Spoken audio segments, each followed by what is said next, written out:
Good morning, folks. Welcome back to the Philosophy for Philistines channel, where today we're going to continue on with our discussion of conceptualization frameworks with reference to ideological possession. Ideological possession has three characteristics that I can think of that make it easy to identify. First of all, people who are ideologically possessed very often will not be able to tell you exactly why they believe what they believe and where the belief system has originated. That's the first characteristic. The second characteristic, they're completely incapable of self-reflection. The third characteristic is that they will invariably assign simplistic problem solutions to multivariate complex problems, completely ignoring the fact that the simplistic solution will have undesired consequences.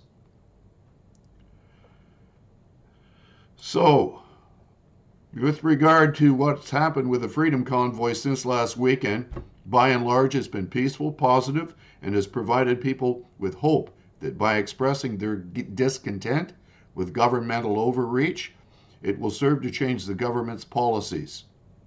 Even the Ottawa chief of police expressed his pleasure at the relatively peaceful event, as there were few incidents which were to him troubling.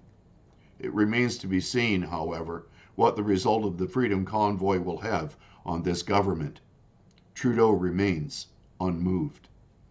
The Freedom Rally and the failure of the opposition to capitalize upon it has provoked a total upset within the Conservative Party of Canada. Yesterday, Aaron O'Toole has been ousted as party leader, with Candice Bergen assuming temporary leadership. The Conservative Party is presently in a crisis of political conviction due to it losing the true north for its moral compass. Certainly, most of the truckers are fed up with the Conservative Party, which espouses left-leaning rhetoric, making them a de facto Liberal Party of Canada light wing of just inflation Trudeau's government. So today's podcast is going to expand on this series about conceptualization frameworks, which are the lens through which people form their ideas about how the world functions, as well as how the world ought to function.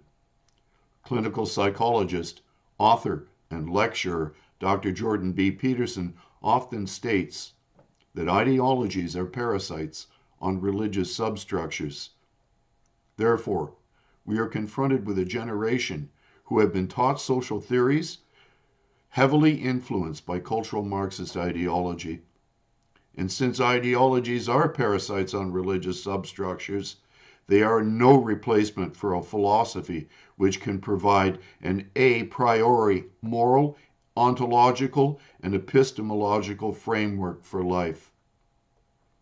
I suppose if there's one thing that exemplifies the nature of ideological possession, it's the inability of the possessed to engage in self-reflection. This applies in any circle where mere blind faith in an ideology substitutes for a deep and carefully considered epistemological and ontological framework which would enable us to parse out the world with humility while attempting to make sense of the multivariate complex problems with which modern life inevitably confronts us, so as to avoid assigning complex problems simplistic one-size-fits-all solutions which will invariably result in having secondary, tertiary, quaternary, etc., results which are larger than the problem the simplistic one-size-fits-all solution sought to address. Of course, this requires intelligence and the humility to know the limitations of our own knowledge, thereby exercising due caution, knowing that whatever policies we enact will have far-reaching consequences beyond that which was initially intended. Yesterday, I helped draft a document for an acquaintance of mine in Norway who wanted to write about the Canadian Freedom Convoy, in particular, how that might pertain to creating a similar event in Norway. Norway's social and political zeitgeist is heavily influenced by the Frankfurt School, and in particular by its last living disciple, Jürgen Habermas. I spent a great deal of thought and preparation and in doing some research in order to draft a paper to send to my acquaintance in Norway, hoping it might form the basis for writing a suitable article for a Norwegian audience. The very act of doing so was rejected, in spite of this gentleman asking for my help to begin with. Here we clearly see that the conceptualization framework in which people are raised makes it difficult for them to engage in self-reflection if that conceptual framework reveals they're ideologically possessed. Ideological possession diametrically opposes self-realization. It prevents self-awareness. It impedes understanding the limitations of our own belief structure, thereby making it impossible to understand the complexity of what it takes to create a free civil society.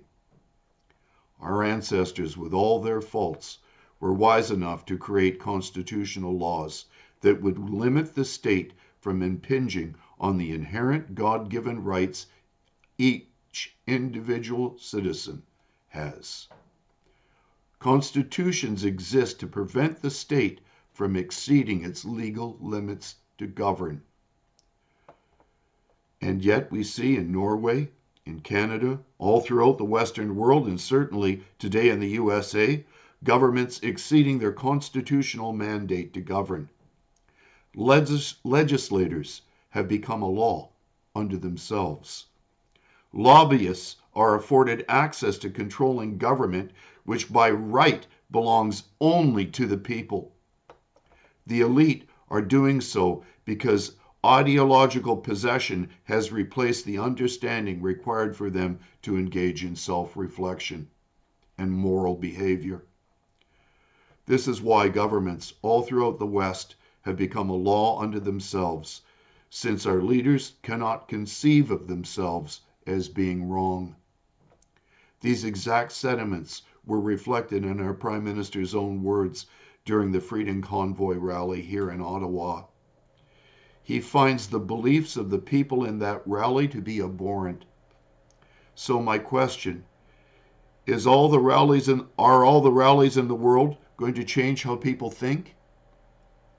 Until we can get to the bottom of why many are ideologically possessed and therefore believe in nonsense, to replace that ideological possession with the deep thought required to have an epistemologically and ontologically valid belief system, we are screwed. That's my thoughts. Those are things to think and pray about. Examine yourself. I do myself every day. You know, it's interesting. Christianity is one religious system that is based on one simple concept. You don't get to God unless you're a miserable sinner.